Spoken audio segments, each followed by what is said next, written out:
हाय, good evening everyone. उम्मीद करता हूँ आप सब लोग स्नैप स्लॉट 1 के लिए तैयार हो गए। तो आज के इस छोटे से वीडियो में जल्दी से मैं आपको बता दूंगा कौन सी वो इंपॉर्टेंट चीजें हैं जिसका आपको ध्यान रखना है। खास करके एडमिट कार्ड रिलेटेड इंस्ट्रक्शंस को देखेंगे और साथ में कुछ इंपॉर्टेंट पॉइंट्स जो मैंने अपने आगे के स्ट्रेटेजी वीडियो में भी बताए थे तो उसको एक बार जल्दी से रिकैप कर लेंगे ताकि जब कल आप पेपर लिखो तो कोई ऐसी गलतियां ना करो। तो आज के इस सेशन का एजेंडा क्या होने वाला है वो आपको जल्दी से दिखा देता हूं। So we are going to discuss on this things guys. सबसे पहले एडमिट कार्ड रिलेटेड इंस्ट्रक्शंस को समझ लेंगे कि आपको क्या लेके जाना है, फोटोग्राफ घर से लगा के जाना है, उधर करना है, और दूसरे आपको पेन लेके जाना है या उधर से प्रोवाइड करेंगे। तो सारी चीजों को समझेंगे, ठीक है। दूसरा, आपको मैक्सिमाइज अपना स्कोर कैसे कर सकते हो तो वही स्ट्रेटेजी पॉइंट्स में आपको एक बार जल्दी से वापस रिकैप करा दूंगा ताकि आपके टॉप ऑफ द माइंड रहे। टारगेट अटेम्प्ट्स क्या रहने चाहिए, अगर सिम्बायोसिस का कट ऑफ क्लियर करना है तो कितने मुझे अटेम्प्ट करने चाहिए, एक बार वापस से उसको देख लेंगे। और लास्ट में तुक्का स्ट्रेटेजी पे बात करेंगे कि क्या मुझे फ्लूक करना चाहिए कि नहीं करना चाहिए। तो इस वीडियो को आखिरी तक जरूर से देखते हैं और इसको लाइक और शेयर करना मत भूलना। अच्छा दोस्तों, वीडियो के आखिरी में एक बहुत ही इंपॉर्टेंट चीज के बारे में बताऊंगा। एक काफी इंटरेस्टिंग इवेंट अनअकैडमी लेके आ रहा है आप सब लोगों के लिए 10 दिसंबर को। तो क्या है वो इवेंट और आप कैसे अटेंड कर सकते हो उसके बारे में बताऊंगा। तो चलिए पहले हम एडमिट कार्ड रिलेटेड इंस्ट्रक्शंस को समझ लेते हैं दोस्तों। तो यहाँ पे ये आपका एडमिट कार्ड का फर्स्ट पार्ट मैंने डिस्प्ले किया हुआ है। सो आपको अपने डिटेल सारे वैलिडेट कर लेने। यहाँ पे आपका फोटोग्राफ ऑलरेडी होगा और यहाँ पे आपको एक पासपोर्ट साइज का फोटोग्राफ घर से चिपका के जाना है। ये इन्विजिलेटर सिग्नेचर है, आपको यहाँ पे साइन नहीं करना है, उधर वो इन्विजिलेटर उधर सिग्नेचर करेगा, बट आपको यहाँ पे अपना एक सिग्नेचर कर लेना है, ठीक है। अब दूसरे पार्ट पे आ जाते हैं। ये सारे इंस्ट्रक्शंस यहाँ पे दिए हुए हैं। अब जैसा आप देखोगे स्टार्टिंग में उन्होंने क्लियरली यहाँ पे लिखा है कि 3 स्लॉट में एग्जाम होता है, there will be no normalisation, ठीक है। वो कोई नॉर्मलाइजेशन कंडक्ट नहीं करते हैं। उन्होंने आगे लिखा हुआ है a rigorous process that has been statistically tested will be administered to ensure that the unique type of questions are framed under specific topic and this will ensure normalization of the spread of question across the section. So मतलब यहाँ पे normalization की कोई जरूरत नहीं पड़ेगी ऐसा उनका कहना है, but I feel this is complete bullshit guys.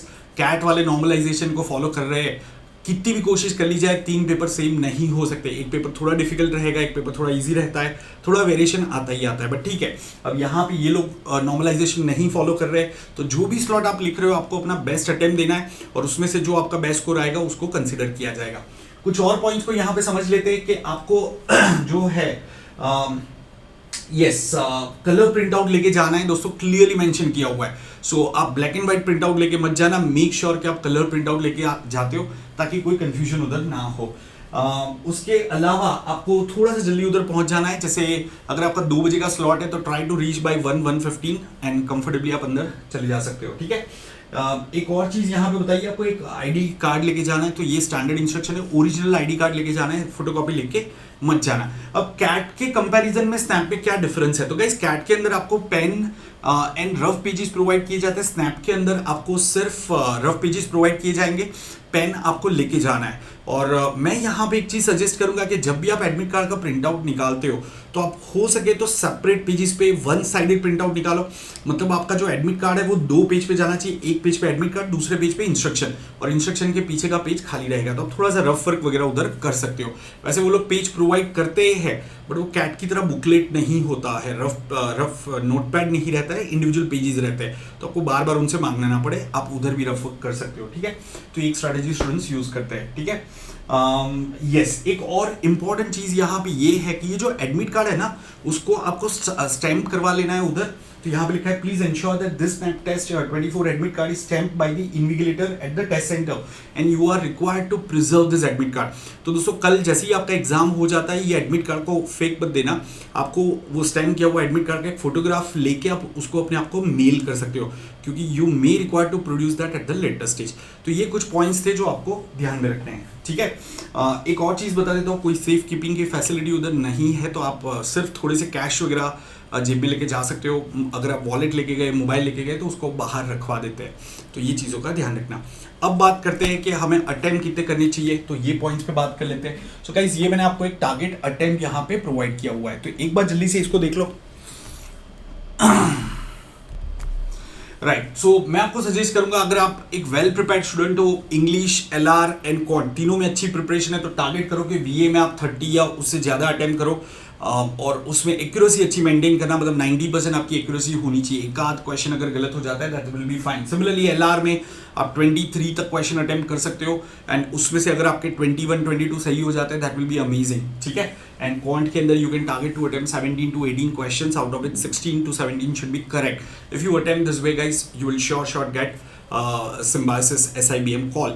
अब यहाँ पे एक चीज़ मैं आपको बता दूंगा, हालांकि चांसेस बहुत कम है कि पेपर कुछ ज़्यादा ही टफ आ जाए, but yes you need to be mentally prepared. जैसे 2022 में थोड़ा सा डिफिकल्ट साइड पे पेपर आया था, तो वहाँ पे कट ऑफ आपके कम गए थे। तो अगर आपको, जैसे आपने काफ़ी सारे मॉक लिखे होंगे आपको, और आपने प्रीवियस ईयर पेपर्स भी देखे होंगे, जैसे मैंने अपने स्नैपशॉट सीरीज में भी आपको ये कराया हुआ है, तो आप उसको जैसे ही पेपर देखोगे आपको अंदाजा आ जाएगा कि क्या लेवल ऑफ डिफिकल्टी है। सिमिलर है, इजी क्वेश्चंस दिख रहे हैं, थोड़े एक आध दो ट्रिकी डिफिकल्ट लेंथी क्वेश्चन दिख रहे हैं, सो आप समझ सकते हो कि कट ऑफ आपको अटेम्प्ट यही करना है। लेकिन अगर थोड़े ज़्यादा चैलेंजिंग क्वेश्चन आपको दिखने लगे, मतलब कहीं ना कहीं आपको वहाँ पे थोड़ी सी अपनी स्ट्रैटेजी मॉडिफाई करनी होगी।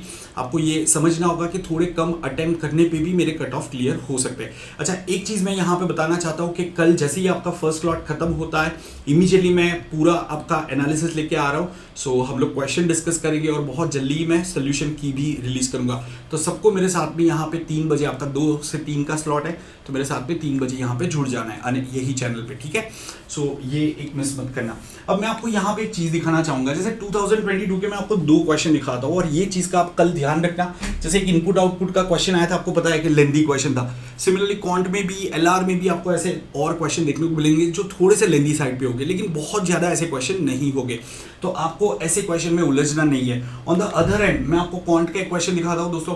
अगर आपने प्रोबेबिलिटी किया है, आप आसानी से ये क्वेश्चन को सॉल्व कर सकते हो कि क्लास 1 में इतने बॉयज इतने गर्ल्स है, क्लास 2 में इतने बॉयज इतने गर्ल्स हैं, एंड सो फोर्थ। एक बॉय को आपने सिलेक्ट किया, तो what is the probability that that boy is from class 1।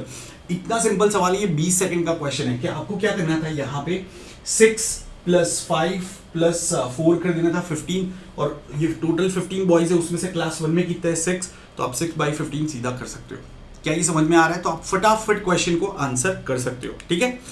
चलो, अब दूसरे कुछ पॉइंट्स यहां पे मैं आपको बता देता हूं जो आपको ध्यान में रखने हैं। सबसे पहले expect some new terms varieties in the question. जैसे लास्ट टाइम उन्होंने एक वर्ड यूज किया था लेक्सिकोग्राफिक ऑर्डर, राइट, तो मतलब dictionary order.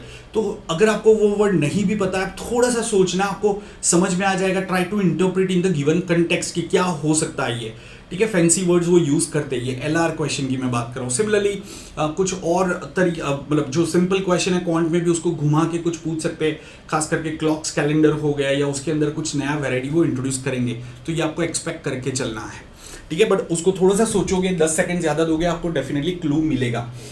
Don't commit silly mistakes in a hurry. Spend 10 more seconds if required. Guys, snap exam में आपकी accuracy काफ़ी इंपॉर्टेंट है। आप सबको पता है कि क्वेश्चन इजी होते हैं, आप कर सकते हो, लेकिन उसमें गलत क्वेश्चन मत करके आ जाना कि आपने 25 + 35 60 की जगह पे 50 लिख दिया या ऐसा कुछ कर दिया, तो ऐसी गलती मत करना। नेक्स्ट चीज़, make sure to distribute your time evenly. काफ़ी सारे स्टूडेंट्स क्या करते हैं कि LR में बहुत ज़्यादा समय इन्वेस्ट कर देते हैं।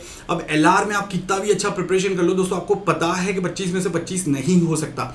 1-2 क्वेश्चन आपके गलत हो गए ही, शायद आप उसको मिसजज करोगे, तो ये मान के चलो। तो क्यों ना 2-3 क्वेश्चन LR में कम करके हम क्वांट में इजी वाले क्वेश्चन कर ले, खास करके अगर हमने प्रिपरेशन अच्छा किया है, क्योंकि यहाँ पे कोई सेक्शनल टाइम लिमिट नहीं है, तो आपको खुद को टाइम का टैब रखना पड़ेगा।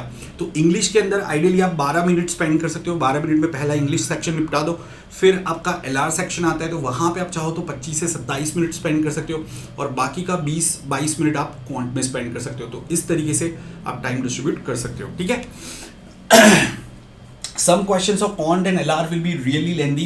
Identify them and skip them for later stage. तो ये मैंने आपको बता दिया है, तो इसको ध्यान में रखना। Do approximation, check option। तो दोस्तों काफ़ी क्वेश्चन में, कुछ क्वेश्चन में, काफ़ी तो नहीं कहूँगा, लेकिन कुछ क्वेश्चन में ऑप्शन से आपको पता चल जाएगा। अगर कोई क्वेश्चन लेंथी लग रहा है और 1-2 ऑप्शन इजीली एलिमिनेट हो जाते, तो पूरा सॉल्व करने की जगह पे जो 2 ऑप्शन बचते हैं उसमें से एक फ्लुक करके आप स्मार्ट गेस करके आप आगे जा सकते हो, ठीक है। तो यहाँ पे बात आती है तुक्का स्ट्रेटेजी की। तो गाइस, स्नैप जो एग्जाम है उसके अंदर आपके 4 ऑप्शन होते हैं, 1/4 नेगेटिव मार्किंग है। तो यहाँ पे अगर आप रेंडमली भी फ्लुक करके आते हो, आपका score as per the probability positive ही आएगा, ठीक है। बट यहाँ पे मैं सजेस्ट करूंगा कि आप स्मार्ट गेस करो। तो मेरा सजेशन है कि ओवरऑल आपके एग्जाम में आप 7 से 8 क्वेश्चन में स्मार्ट गेस वर्क कर सकते हो। Smart guess work and just guess work में क्या डिफरेंस होता है? तो जस्ट गेस वर्क मतलब मैंने क्वेश्चन देखा, मुझे कुछ भी अता पता नहीं है, मैं वो अक्कड़ बक्कड़ करके एक ऑप्शन टिक कर रहा हूँ, जय माता दी करके एक ऑप्शन टिक कर दिया। वो तुक्का हो गया। स्मार्ट गैस ये होता है जिसमें या तो आप एक ऑप्शन एलिमिनेट कर रहे हो कोई ना कोई लॉजिक से कि यार ये क्वेश्चन का आंसर इतना बड़ा नहीं हो सकता तो ये बड़ी वैल्यू एलिमिनेट कर दी, या फिर इसमें इवन या ऑड ही आंसर आना चाहिए तो उसके हिसाब से आपने कुछ एलिमिनेट किया। Are getting this point? तो कुछ ना कुछ लॉजिक से आप एक आध ऑप्शन कम से कम एलिमिनेट करते हो, तो उससे फर्क क्या पड़ता है देखो। ठीक है, सो अगर आप 4 क्वेश्चन में फ्लूक करते हो विदाउट एनी लॉजिकल थिंकिंग, आप सीधा तुक्का लगाते हो तो उसमें एक ही करेक्ट होगा, 3 इनकरेक्ट होगा, बट फिर भी एक करेक्ट का आपको पॉजिटिव 1 मार्क मिल जाएगा, 3 इनकरेक्ट के आपके -0.75 हो जाएगा, you will still get some nominal positive score. लेकिन अगर आप स्मार्ट गेस वर्क करते हो तो उसमें क्या होता है कि मैंने 4 स्मार्ट गेस वर्क किए तो ऑन एन एवरेज उसमें से 2 मेरे करेक्ट हो जाते हैं, 2 गलत हो जाते हैं। तो यहाँ पे मुझे 4 मैंने स्मार्ट गेस किए तो उसमें मुझे 1.5 मार्क्स मिल रहा है, क्योंकि 2 मार्क्स -0.5 तो मुझे 1.5 मार्क्स मिल रहा है। So I should try to get those marks. So उम्मीद करता हूँ आप ये पॉइंट को फॉलो करोगे और आपको काफ़ी फायदा होगा।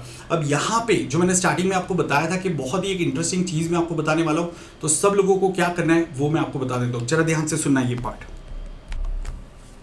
सो दोस्तों आप सबको YouTube पे अनअकैडमी कैट चैनल पे जाना है और वहां पे अगर आप देखोगे तो आपको ये दिखेगा the mystery of 9 is coming up. ठीक है, what is the mystery of 9? So yes, so आपको क्या करना है, ये वीडियो को आपको यहाँ पे इसको आपको रिमाइंडर सेट कर देना है। मैंने ऑलरेडी किया हुआ है तो आपको इसका रिमाइंडर सेट कर देना है और हो सके तो यहाँ पे लाइक और शेयर जरूर से कर देना।